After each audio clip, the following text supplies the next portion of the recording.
Hello students, स्वागत है आपका आईसीटी वर्चुअल क्लासेस में। मैं हूं कविता, आपकी साइंस टीचर। उम्मीद करती हूं आप सभी अच्छे होंगे और स्वस्थ होंगे। तो क्लास कंटिन्यू करेंगे अपना चैप्टर जिसमें हम बात कर रहे हैं रिप्रोडक्शन इन एनिमल्स। हम बात कर रहे हैं जंतुओं में प्रजनन। अभी तक हमने चैप्टर का इंट्रोडक्टरी पार्ट किया है जिसमें हमने सबसे पहले समझा प्रजनन किसे कहते हैं। हमने कहा प्रजनन एक प्रोसेस है, एक प्रक्रिया है। इस प्रक्रिया में क्या होता है कि कोई भी जो जीव है, अब ध्यान रखिए कि हम बात कर रहे हैं सजीवों के बारे में। थोड़ा सा एक एग्जाम्पल हम लेंगे, कंफ्यूज नहीं करना है आपको, ठीक है। हम जीव के बारे में बात कर रहे हैं, मतलब कि हम किसी सजीव के बारे में यहाँ पर बात कर रहे हैं, ठीक है। तो हमने क्या कहा, अगर हम डेफिनेशन को पढ़े तो हमने कहा कि कोई भी जीव या किसी भी जीव द्वारा अपने ही समान नई संतति उत्पन्न करने की जो प्रक्रिया है उसे हम क्या कहते हैं, प्रजनन कहते हैं, ठीक है। अब हमने कहा कि यहाँ पर प्रजनन के द्वारा क्या हो रही है, नई संतति उत्पन्न हो रही है। पहली चीज तो ये है। दूसरा, आपको ये चीज ध्यान रखनी है कि हम किसी जीव के बारे में बात कर रहे हैं, किसी लिविंग के बारे में बात कर रहे हैं। इट मीन्स कि हम ऐसा नहीं कह सकते कि एक बड़ा पत्थर था और पत्थर टूटा, उसके दो पीस हो गए हैं, अब हमारे पास दो पत्थर आ गए हैं और अब हमने कहा कि इस पत्थर ने सेम अपने जैसा एक नया पत्थर बना दिया है, तो उसे हम प्रजनन नहीं कहेंगे। प्रजनन सबसे पहले जो कंडीशन यही है कि वो किसी लिविंग में हो रही है, क्योंकि जब आप 9th-10th में जाएंगे तब आपके पास एक चैप्टर आएगा लाइफ प्रोसेसेस, या प्रीवियस जो आपके क्लासेस थे उसमें भी आपने पढ़ा था। जो आपकी छोटी क्लासेस थी आपको बताया गया था कि सजीवों के लक्षण, आपने पढ़ा होगा सजीवों के लक्षण, ठीक है। आपको बताया गया था सजीवों के लक्षण। तो क्या लक्षण होते हैं सजीवों के, तो उनमें से कुछ लक्षण हमने देखे थे, जैसे कि सभी जो सजीव हैं वो कोशिका से बने होंगे, यानी कि वो सेल से मिलकर के बने होंगे। यही तो कैरेक्टर है लिविंग के, कैरेक्टर्स ऑफ लिविंग, कि ये जो होंगे वो सभी कोशिका से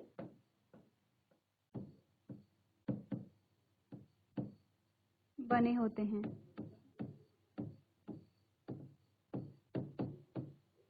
ठीक है। वो सभी क्या होते हैं, कोशिका से बने होते हैं, पहली चीज ये है। दूसरा, आपने कहा सभी में वृद्धि और विकास होता है, वृद्धि व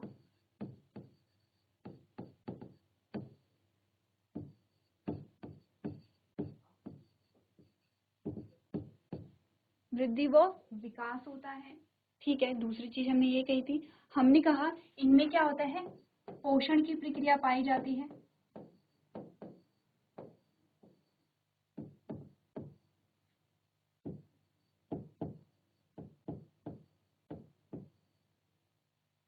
पोषण की प्रक्रिया होती है या पोषण की प्रक्रिया पाई जाती है, ठीक है। पोषण की प्रक्रिया में आपने कहा कि पाचन आता है, ठीक है। पाचन के बाद हमने कहा श्वसन आता है, यानी कि रेस्पिरेशन आता है, ठीक है। और इसी के साथ हमने कहा यहाँ पे सर्कुलेशन आता है, ठीक है। तो ये पूरी कुछ प्रोसेस हमारे पास आती है, ठीक है। और जो प्रोसेस हमने देखी थी उनमें हमने बात की थी यहाँ पर रिप्रोडक्शन की, कि सजीवों के जो लक्षण होते हैं उसमें एक लक्षण ये भी है कि इनमें प्रजनन की प्रक्रिया होती है,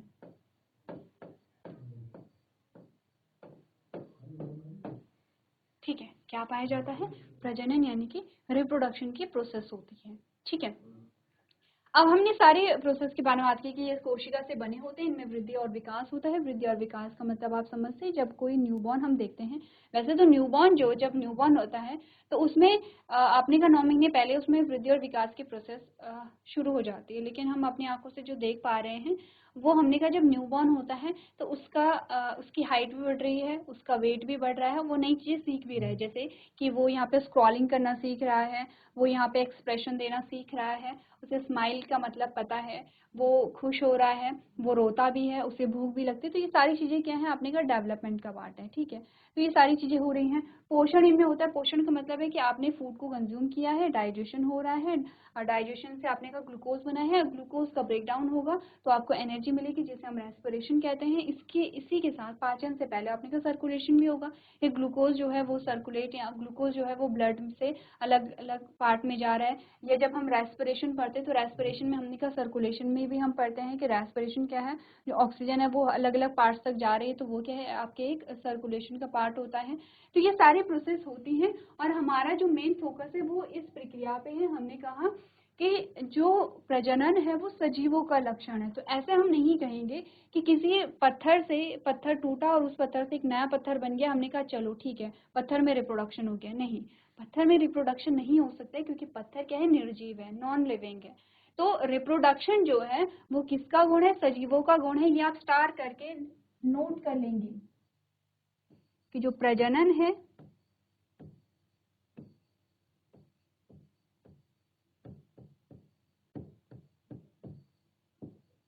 वो सजीवों का लक्षण है।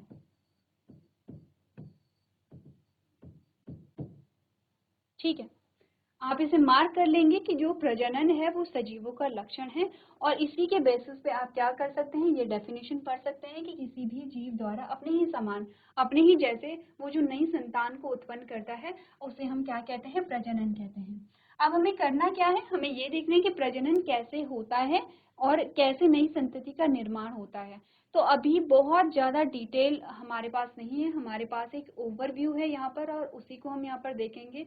बहुत ज़्यादा डिटेल आपकी क्लास 12th में आती है, 12th में आप देखते हैं बहुत ज़्यादा डिटेल में। तो अभी तक हमारे पास जितने भी सिलेबस में जितने पॉइंट्स हैं हम उन्हें यहाँ पे क्या करेंगे, डिस्कस करेंगे। तो पहली चीज़ तो हमने ये देखी जो कि आपकी क्या आती है, डेफिनेशन आती है। दूसरी चीज़ हमने जो देखी है वो है प्रजनन के प्रकार, इनके types of reproduction. Types of reproduction में हमने बात की है यहाँ पर एसेक्सुअल रिप्रोडक्शन यानी कि अलैंगिक प्रजनन, और दूसरा होता है सेक्सुअल रिप्रोडक्शन यानी कि लैंगिक प्रजनन। अभी तक आप क्या समझे हैं, यहाँ पर आपने कहा अलैंगिक जनन में सिर्फ एक ही जनक होता है, चाहे वो जनक मेल है चाहे वो जनक फीमेल है, कोई फर्क नहीं पड़ता है क्योंकि यहाँ पे लैंगिक अंग शामिल नहीं होते हैं। बेसिकली पूरी जो बॉडी है, बॉडी के किसी भी भाग से यहाँ पर नए जो पौधा है या नया जो जीव है, अगर प्लांट की बात करेंगे तो नया पौधा, अगर हम एनिमल की बात करेंगे तो नया जो जीव है उसका निर्माण होता है। ठीक है, क्लियर है इतना।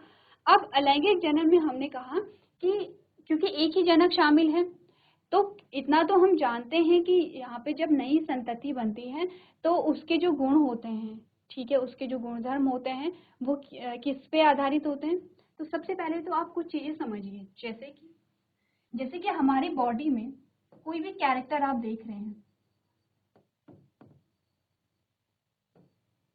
कैरेक्टर्स लाइक आपका स्किन कलर, लाइक आपकी हाइट, ठीक है, लाइक आपके हेयर कलर या आपका आई कलर, ठीक है, कोई भी कैरेक्टर आप ले लीजिए, ठीक है। या आपकी बॉडी में जो है वो हार्मोन कैसे बन रहे हैं, जैसे हार्मोन के लिए तो आपका हाइट आ जाएगा, ठीक है, हार्मोन के लिए आपका हाइट आ जाएगा। तो आपकी बॉडी में हार्मोन कैसे बन रहे हैं, कितनी मात्रा में बन रहे हैं, आपकी स्किन का कलर क्या है, आपके हेयर का कलर क्या है, आपके हेयर का टाइप क्या है, आपके आई का कलर क्या है, आपकी जो लेंथ, आपकी जो हाइट है वो कितनी है, यानी कि आप लंबे हैं या आप मीडियम, आपकी जो हाइट है वो मीडियम है, आपकी बॉडी टाइप कैसा है। तो ये बेसिकली जितने भी आपके गुणधर्म होते हैं, ये इन सभी के लिए जो उत्तरदायी होता है वो होता है आपका डीएनए। अब आप डीएनए क्या है, आपने डीएनए का नाम पहले भी सुना होगा, आप डीएनए से बहुत ज़्यादा फैमिलियर अगर नहीं भी हैं लेकिन आपने डीएनए का नाम तो सुना है, डीएनए टेस्ट करवाते हैं। जैसे कि हमने कहा कि हमारे और हमारे पेरेंट्स का जो डीएनए है वो मैच होगा, क्यों मैच होगा, क्योंकि हमारे पास जो डीएनए, हमारा जो डीएनए वो हमारे पेरेंट्स से ही हमें मिला है। तो एक ओवरव्यू मैं आपको देती हूँ कि होता क्या है। ये सारे कैरेक्टर आपको पता है, सिर्फ इतने नहीं है, जितने भी कैरेक्टर आप देख रहे हैं, आपके जितने भी गुण होते हैं, वो चाहे इंटरनल हो चाहे एक्सटर्नल हो, आप दिखने में कैसे हैं, या आपके इंटरनल ऑर्गन्स जो हैं, या फिर आपने कहा आपके शरीर की बनावट कैसी है, या आपकी आवाज़ कैसी है, ये सारी जो चीज़ें हैं, ये आपने कहा कि कौन डिसाइड करता है, आपका डीएनए डिसाइड करता है। अब डीएनए क्या होता है, तो थोड़ा सा अगर हम डीएनए के बारे में बात करें तो देखिए, हमने बोला हम सभी बने हैं कोशिकाओं से मिलकर के। बहुत सारी कोशिकाएं, अनगिनत कोशिकाएं जो है वो हमारे शरीर में होती हैं। जैसे कि एग्जाम्पल ले लीजिए, हमारा ये हाथ है, ये हाथ बहुत सारी कोशिकाओं से मिलकर के बना है, और कोशिकाओं से मिलकर के ऊतक बने हैं, और ऊतकों से मिलकर के तब जाके आपका ये अंग बना है, जिसे आप क्या कह रहे हैं, हाथ कह रहे हैं। तो उस कोशिका को अगर हम देखें तो ये है कोशिका, यहाँ पर यह है सेल, ठीक है, और सेल में यहाँ पर आता है न्यूक्लियस, ये है न्यूक्लियस। न्यूक्लियस में आपका क्या पड़ा होता है, यहाँ पे डीएनए, ये आपका डीएनए होता है, ठीक है, जो एक धागेनुमा संरचना होती है और बहुत लंबी होती है, इसकी लेंथ बहुत ज्यादा होती है। अब सिर्फ ऐसा नहीं कि सिर्फ एक कोशिका में ही ये होता है, ये हर सेल में होगा। आपकी बॉडी में अनगिनत कोशिकाएं हैं, हर कोशिका में आपका डीएनए होता है। और आपकी बॉडी की बात कर रहे हैं, अगर एक सिंगल पर्सन की बात करें तो पूरी बॉडी में, यानी कि अगर मैं अपना एग्जांपल लूँ तो मेरी हर सेल में क्या है, डीएनए है, और हर सेल में जो डीएनए है वो सेम होगा, वो डिफरेंट नहीं होगा, अलग अलग नहीं होगा। मेरी हर कोशिका में डीएनए पाया जा रहा है। जैसे कि एक सेल ये है तो दूसरी सेल ये है, ठीक है, दूसरी सेल ये है, ये क्या है, न्यूक्लियर मेम्ब्रेन है, और ये क्या है, डीएनए है। फिर मेरी तीसरी सेल ये है, ये क्या है, न्यूक्लियर मेम्ब्रेन है, और ये क्या है, डीएनए है। तो मेरी हर कोशिका में डीएनए पाया जा रहा है, और वो जो डीएनए है वो एक जैसा है, ठीक है। लेकिन मेरा डीएनए और किसी दूसरे का डीएनए, चाहे मेरे सिबलिंग्स होंगे, मेरा भाई है, तो उस मेरे डीएनए और उसके डीएनए में क्या है, डिफरेंस है। लेकिन मेरी बॉडी की हर एक सेल में जो डीएनए है वो एक जैसा है, सेम है, ठीक है, क्लियर है इतना। अब यही डीएनए क्या करता है, हर एक कैरेक्टर के लिए रिस्पॉन्सिबल है। अभी के लिए आप इतना समझिए। तो डीएनए का अलग अलग पार्ट, जैसे कि डीएनए की जो लेंथ होती है बहुत ज्यादा होती है, मीटर में होती है। तो आपने कहा कि जैसे ये डीएनए है, ठीक है, ये डीएनए है, मैंने कहा डीएनए का ये पार्ट किसी एक कैरेक्टर के लिए है, ये पार्ट दूसरे के लिए है, ये पार्ट तीसरे के लिए है, और ऐसे करके आपके सारे जो कैरेक्टर हैं उसके लिए आपका डीएनए ही यहाँ पे क्या होता है, रिस्पॉन्सिबल होता है। इन शॉर्ट हमें इतना समझ आया है कि हम कैसे दिखते हैं, हम कैसे हैं हमारी बॉडी में। अगर आप इंटरनल देखें कि हमारी बॉडी में हार्मोन कैसे रिलीज हो रहे हैं, बहुत सारे हार्मोन रिलीज होते हैं हमारी बॉडी में। जैसे कि हमने कहा कि जो भी सिक्रेशन हमारी बॉडी में हो रहे हैं, जैसे स्वेटिंग भी अगर हमें हो रही है, किसी को आप देखते बहुत ज्यादा पसीना आता है, किसी को कम पसीना आता है, इसके लिए भी हमारा डीएनए रिस्पॉन्सिबल है। हमने कहा हाँ ठीक है, बॉडी टाइप क्या आता है, बॉडी टाइप के अकॉर्डिंग होता है। जैसे कि आप देखते हैं किसी की बॉडी में इंसुलिन की कमी हो जाती है, लेकिन किसी की बॉडी में इंसुलिन अच्छी मात्रा में बनता है। इंसुलिन समझते हैं, जब किसी को डायबिटीज हो जाती है, मधुमेह हो जाता है, तो आपने काफी बार सुना होगा कि इसे डायबिटीज है, अब उसे मीठा नहीं खाना है। तो हमने कहा क्योंकि उसकी बॉडी में क्या है, इंसुलिन जो है वो कम बना है। तो आपने कहा इंसुलिन का बनना भी क्या डीएनए पे निर्भर करता है, हमने कहा हाँ, इंसुलिन का बनना भी डीएनए पे निर्भर करता है। तो किसी का इंसुलिन अच्छा बनता है, ठीक मात्रा में बनता है, किसी का इंसुलिन कम मात्रा में बनता है। तो हमने कहा हमारी बॉडी में कोई भी प्रोसेस हो रही है यहाँ पर, वो सब किसकी वजह से हो रही है, आपके डीएनए की वजह से हो रही है। जैसे हमारी बॉडी में जब हम डाइजेशन को पढ़ते हैं तो हमारी बॉडी में बहुत सारी चीजें सिक्रीट होती हैं। उन चीजों का जो सिक्रीशन है, उन चीजों का जो श्रावण है, वो भी किस पे निर्भर करता है, हमारे डीएनए पे निर्भर करता है, क्योंकि सारे कैरेक्टर्स ही वो कंट्रोल कर रहा है। आपका जो डीएनए है वो सारे कैरेक्टर कंट्रोल कर रहा है, ठीक है। अब हमें इतना तो समझ आ चुका है डीएनए के बारे में कि डीएनए कितना इम्पोर्टेंट है हमारे लिए। तो अब हम डीएनए को क्यों पढ़ रहे हैं, हम तो अभी रिप्रोडक्शन के बारे में बात कर रहे थे। आपको बताना है कि लैंगिक और अलैंगिक जनन में जो अंतर है उसको। अब देखिए होता क्या है, हमने कहा ये है हमारी मदर,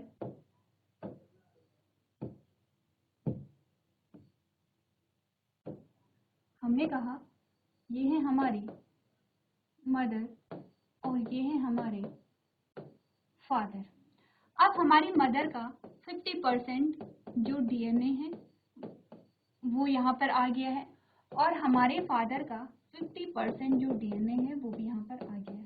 क्या बोला था हमने, स्पेशल सेल्स बनती हैं, कुछ विशिष्ट कोशिकाएं बनती हैं, ठीक है, दो अलग अलग प्रकार की बनती है, मेल में बनेंगी, फीमेल में बनेंगी, जिन्हें हम गैमेट कह रहे हैं। तो ये है फीमेल गैमेट, ये है मेल गैमेट। ठीक है, अब ये दोनों गैमेट क्या हो जाएंगे, यहाँ पे ऐड हो जाएंगे। 50% जो डीएनए है प्लस 50% डीएनए यहाँ पर आ गया है। ठीक है, और इसने मिलकर के यहाँ पे क्या बना दिया, 100% डीएनए यहाँ पर बना दिया है।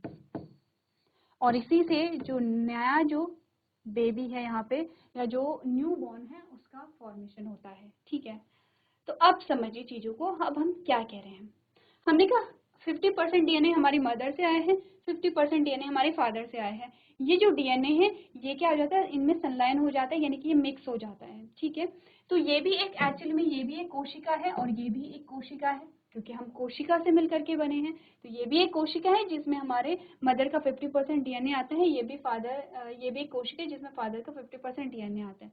अच्छा, अब ये नहीं सोचेंगे कि मदर ने 50% डीएनए हमें दे दिया तो इसका मतलब मदर के पास 50% ही बचा हुआ है। नहीं, ऐसा नहीं होता है। होता है क्या, देखिए, ये मदर का डीएनए है। ठीक है ये मदर का डीएनए।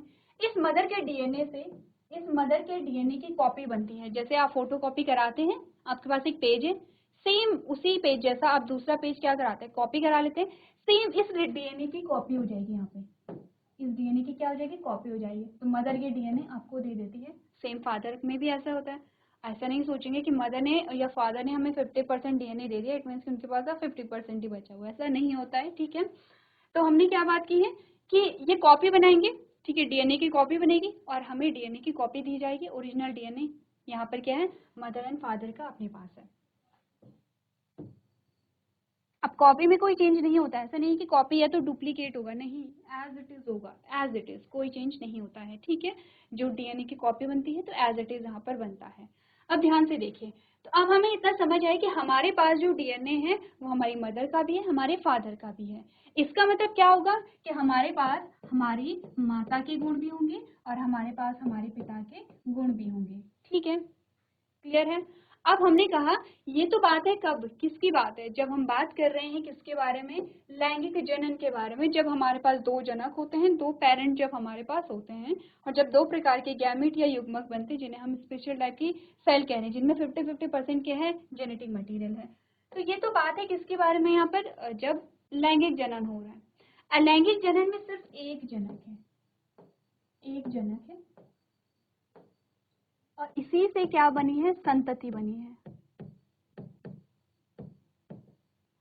अब इस संतति का जो इसमें जो 100% डीएनए है, 100% जो डीएनए है वो इसी से आया है, इसी जनक से आया है। दोनों में डिफरेंस आप लोग ध्यान से देखेंगे, इसमें और इसमें। हमने कहा जिस एक जनक का जो 100% डीएनए है वो 100% डीएनए इस संतति में आया है। अब क्या होगा, यहाँ पर ये जो संतति है इसके सारे गुण अपने जनक जैसे होंगे, सारे 100%, कोई चेंज नहीं आया है। 100% जो कैरेक्टर्स हैं वो कैसे हैं, जैसे इसके पेरेंट्स के थे वैसे ही इसके भी आ गए हैं। क्लियर हो गया इतना, ठीक है। अगर यहाँ पर हम देखें तो हमारे पास 100% कैरेक्टर ना तो हमारी माता के हैं, 100% ना हमारे पिता के हैं, दोनों के 50-50% हैं। तो कुछ गुण हमारे पास हमारी मदर के आए हैं, कुछ गुण हमारे फादर के आए हैं। तो क्या होता है कि कुछ मामलों में कुछ ऐसे कैरेक्टर होते हैं जिसमें हम अपने माता पे गए होते हैं, कुछ ऐसे कैरेक्टर होते हैं जिसमें हम अपने पिता पे गए होते हैं। कई बार ऐसे भी होता है कि ज्यादा हम माता पे गए हैं या ज्यादा हम पिता पे गए हैं। ऐसा भी नहीं कि 50-50% का रेशियो ही शो करेगा। जब आप हायर क्लासेस में जाएंगे तब आप समझेंगे कि यहाँ पर दोनों जो पेरेंट्स हैं वो 50-50% में अपना जेनेटिक मटेरियल यहाँ पे कंट्रीब्यूट कर रहे हैं। लेकिन जो हमें कैरेक्टर दिखाई देते हैं, कभी कभी ऐसा होता है कि हम अपने पिता के जैसे दिखते हैं। ठीक है, जैसे कि मुझे किसी ने कहा कि आप बहुत हद तक अपने पिता जैसे दिखते हैं, तो इसका मतलब ये नहीं है कि मेरे पिता के ज़्यादा जो जेनेटिक मटेरियल है वो ज़्यादा आया है, मदर का कम आया है। बस शो जो है वो पिता के जो जेनेटिक मटेरियल है उसके जो कैरेक्टर हैं वो ज़्यादा यहाँ पर होते हैं। तो हम क्या समझे, हम ये समझे कि हमारे पास हमारा जो जेनेटिक मटेरियल है उसके हमारे पास दो स्रोत हैं, दो सोर्स हैं। और जब अलग अलग चीज़ें हमारे पास मिलती हैं तो एक नया कॉम्बिनेशन मिलता है। जैसे प्रीवियस लेक्चर में हमने एक एग्जांपल लिया था, आपने रेड कलर लिया, आपने व्हाइट कलर लिया, जब आपने दोनों को मिक्स किया तो आपके पास एक नया कलर आता है, दैट इज पिंक। ठीक है। वैसे ही जब हमारी मदर और हमारे फादर दोनों के कैरेक्टर हमारे पास आते हैं तो कैरेक्टर मिक्स हो जाते हैं, और जब कैरेक्टर मिक्स होते हैं तो हमारे पास नए कैरेक्टर बन करके आते हैं।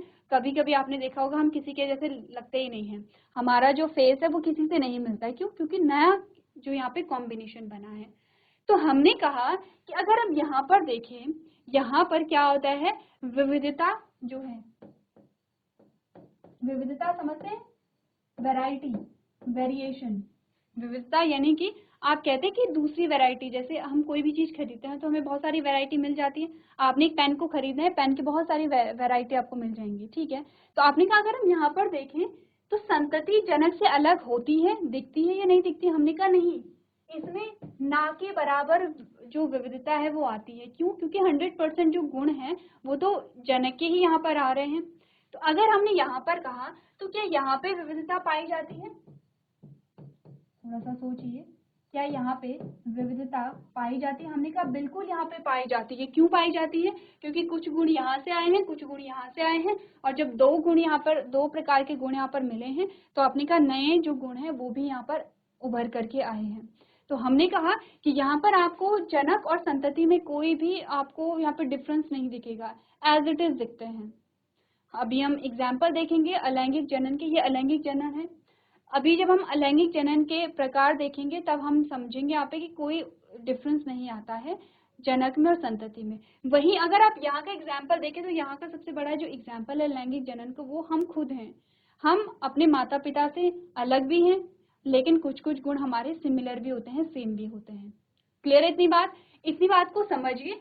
और हम, अगर आप इतना समझ चुके हैं कि लैंगिक जनन और अलैंगिक जनन में क्या अंतर है, तो उसके बाद हम डिस्कस करेंगे यहाँ पर अलैंगिक जनन और उसके प्रकार को।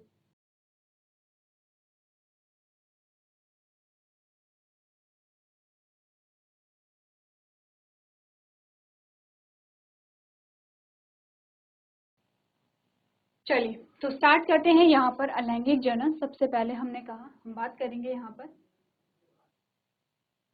अलैंगिक जनन के बारे में।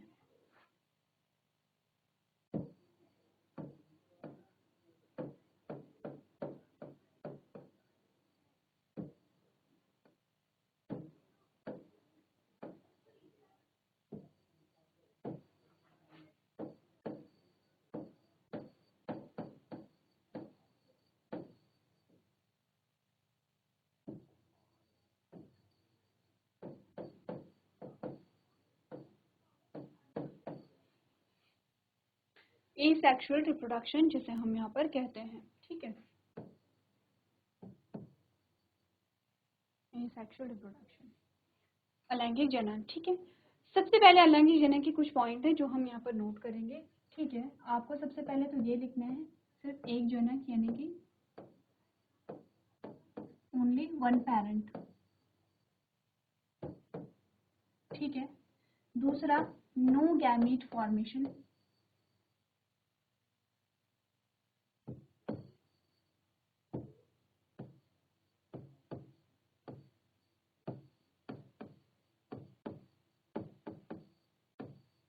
यहाँ पे युग्मक का निर्माण नहीं होता है, ठीक है, यानी कि नो गैमीट फॉर्मेशन।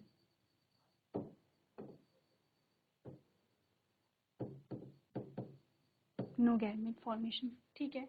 तीसरा है निषेचन नहीं होगा,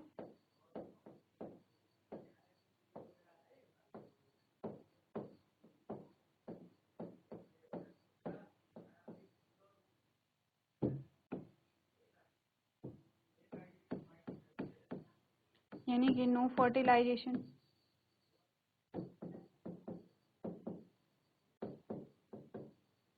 ठीक है, नो फर्टिलाइजेशन। यहाँ आपने कहा युग्मनज का निर्माण नहीं होता है,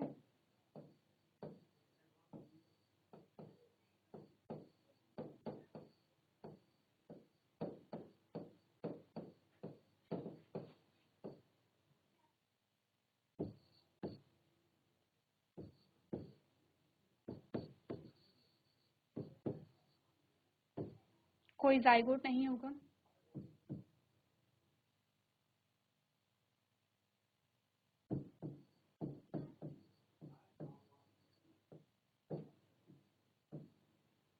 विविधता विविधता नहीं होती है,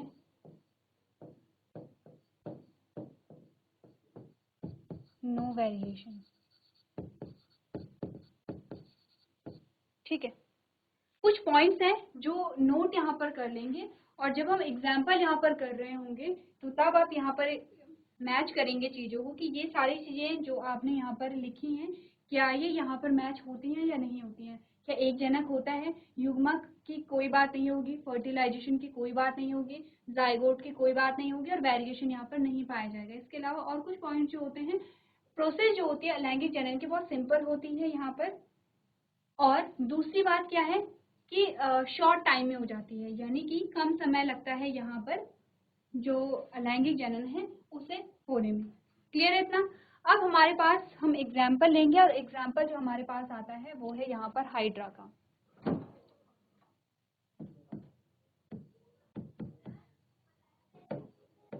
एग्जाम्पल की अगर हम बात करें तो हम बात करेंगे हाइड्रा। हाइड्रा जो है वो एक प्रकार का एनिमल आपका आता है, किंगडम एनिमेलिया, किंगडम जो आपका एनिमेलिया है उससे बिलोंग करता है। ठीक है, हाइड्रा मैं यहाँ पे डायग्राम बना देती हूँ, और ये आपके लिए होमवर्क में होगा। आप जो हाइड्रा है, हाइड्रा में किस प्रकार से बर्डिंग होती है, प्रोसेस है बर्डिंग। ठीक है, कैसे बर्डिंग होती है, तो हमारे पास हाइड्रा आता है इस प्रकार से।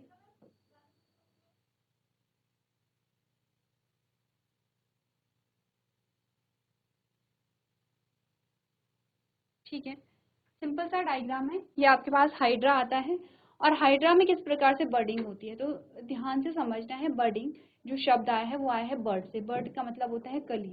ठीक है, यहाँ पे बर्डिंग होगी, और सबसे पहले तो हाइड्रा क्या है, सिर्फ एक ही हाइड्रा यहाँ पर शामिल है, इसका मतलब एक ही जनक यहाँ पर होगा।